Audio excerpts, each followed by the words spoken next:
बिस्मिल्लाहिर्रहमानिर्रहीम। फ़र्रख हबीब भी पीटीआई छोड़ गए, उनकी तरफ से भी प्रेस कॉन्फ्रेंस कर दी गई।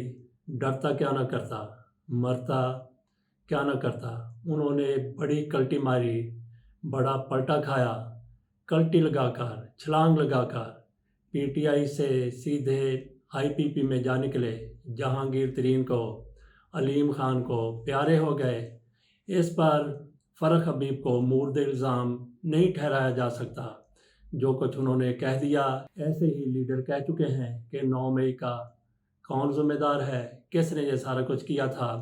इमरान ख़ान को मूर्द इल्ज़ाम ठहराया जाना इन लीडरों की तरफ से ऐसा ही किया जाता है। फ़र्रख हबीब ने भी यही कुछ किया है। डरता क्या ना करता, मरता क्या ना करता। ये अपने घर से गायब हुए, एक अरसा तक ये रूपोश रहे और उसके बाद पता चला कि गवादर से पकड़े गए हैं, लेकिन उनको किसी अदालत में पेश नहीं किया गया। आज उनको अदालत में पेश किया जाना था। जज साहब की तरफ से कहा गया था कि फ़र्रख हबीब को हर सूरत अदालत में पेश किया जाए। अदालत में तो फ़र्रख हबीब साहब पेश नहीं हुए, कहीं और से जा निकले। आईपीपी के दौलत खाने से बरामद हुए, वहाँ पे इन्होंने प्रेस कॉन्फ्रेंस कर दी।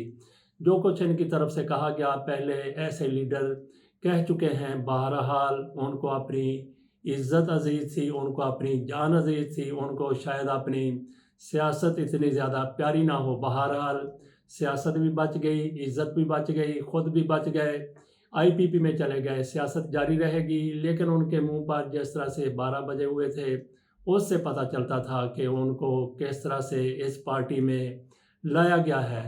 मज़ीद भी इंकशाफात होते रहेंगे कि फ़र्रख हबीब के साथ क्या हुआ, किस वक्त हुआ, किसने किया। इमरान ख़ान साहब के हवाले से बात करते हैं।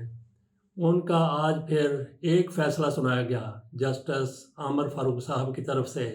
उन्होंने फ़ैसला क्या सुनाया, जैसे आपने सुना होगा, मुर्दा बोले कफन फाड़े, ऐसा ही फ़ैसला हुआ है। उनकी तरफ से 1 महीना 4 दिन के बाद महफूज किया गया फ़ैसला सुनाया गया है। फ़ैसला क्या था?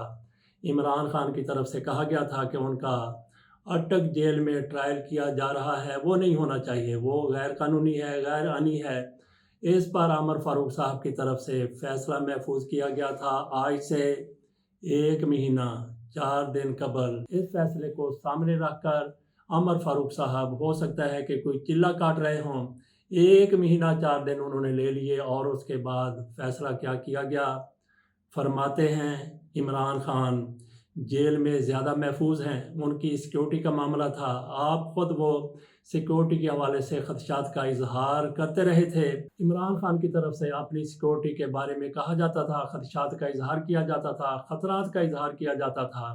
तो उन्हीं इमरान ख़ान की तरफ से अब ये कहा गया था कि उनका जेल में ट्रायल गैर कानूनी है, गैर आइनी है।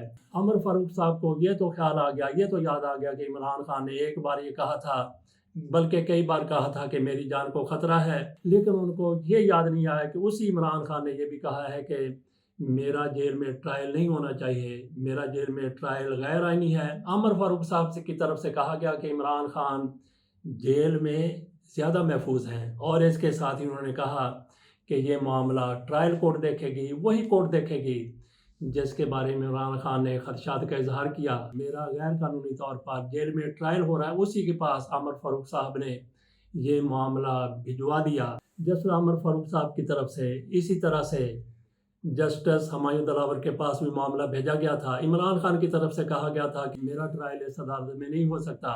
1 बार, 2 बार, 3 बार जस्टिस आमर फ़ारूक साहब की तरफ से उसी अदालत में मामला भेजा गया था, और फिर उस अदालत की तरफ से साइफर केस में इमरान ख़ान को 3 साल की कैद सुना दी गई थी। अब फिर आमर फ़ारूक साहब की तरफ से उसी अदालत से रुजू करने के लिए कहा गया है जिसके खिलाफ इमरान ख़ान ने यह मामला उठाया था। जस्टिस आमर फ़ारूक साहब का फ़लसफ़ा क्या कहने कि इमरान ख़ान जेल में ज़्यादा महफूज हैं। सुनहरी अल्फाज में लिखा जाने वाला यह फ़लसफ़ा है, सुबहान अल्लाह। जस्टिस आमर फ़ारूक साहब का ऐसा फ़ैसला देने पर जस्टिस आमर फ़ारूक साहब की तरफ से आखिरकार 1 महीना 4 दिन तक ये फ़ैसला क्यों नहीं सुनाया गया? सिर्फ इसलिए कि अगर मैं फ़ैसला सुना देता हूँ तो इमरान ख़ान सुप्रीम कोर्ट में चले जाएंगे, तो इनको शायद रिलीफ मिल जाए। जबकि जस्टिस आमर फ़ारूक साहब इमरान ख़ान के हवाले से کیا چاہتے ہیں، کیا کرتے رہے ہیں، کیا کہتے رہے ہیں، کس طرح کے فیصلے سناتے رہے ہیں۔ میاں نواز شریف صاحب 21 اکتوبر کو پاکستان واپس آنے کا اعلان کر چکے ہیں۔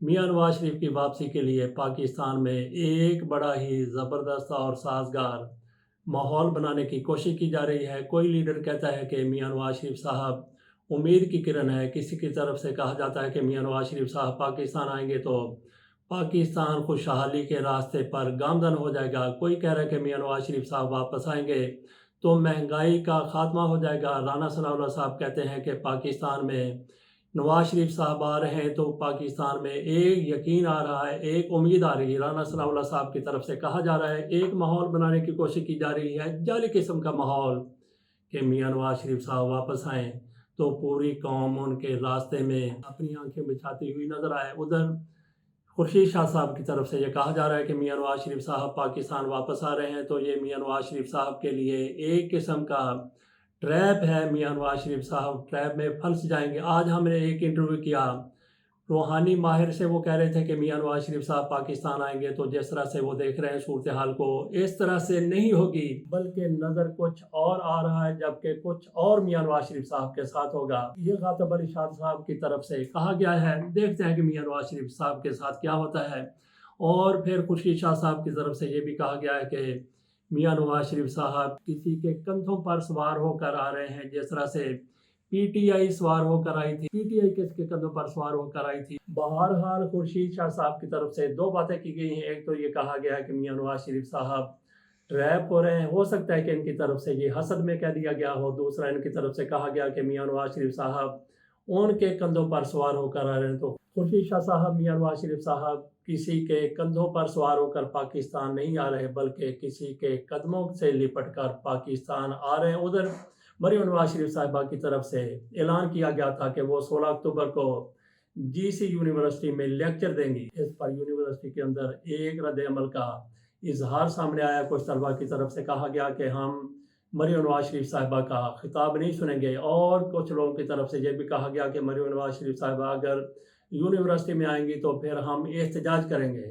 تو مریم نواز شریف صاحبہ کی طرف سے اپنا یہ لیکچر محض اس وجہ سے کینسل کر دیا گیا کہ کچھ طلبہ کی طرف سے دھمکی دی گئی تھی۔ مریم نواز شریف صاحبہ اگر یونیورسٹی میں آتی ہیں تو ہم شدید احتجاج کریں گے۔ یہ یونیورسٹی کی انتظامیہ کی بھی ساکھ کا سوال تھا، ان کی بھی ایک عزت اور وقار کا سوال تھا۔ یہ نہیں ہو سکتا تھا کہ کوئی بھی طالب علم وہاں پہ احتجاج کرتا، لیکن طلبہ کی طرف سے بیان برائے بیان دے دیا گیا، جس سے خائف ہو کر مریم نواز شریف صاحبہ نے جی سی یونیورسٹی کا لیکچر کینسل کر دیا۔ ناظرین، اس کے ساتھ اجازت دیجیے تھوڑی سی بات کر لیتے ہیں۔ پیٹرولیم کی قیمتیں پاکستان میں کم ہوئی ہیں تو اس سے مہنگائی کو بھی ریورس گیئر لگتا ہوا نظر آ رہا ہے۔ جیسے جس ٹرانسپورٹ میں پیٹرول استعمال ہوتا ہے، رکشہ ہو گیا، ٹیکسی ہو گئی، بائکی والے ہو گئے، ان کے کرائے تھوڑے سے کم ہوئے ہیں۔ بڑے ٹرانسپورٹر وہ بھی شاید تھوڑی سی غیرت کھائیں اور کرایوں میں تھوڑی سی اتنی ہی کمی کر دیں، جیسا کہ پیٹرول کی قیمت میں 40 روپے کمی ہوئی ہے، ڈیزل کی قیمت میں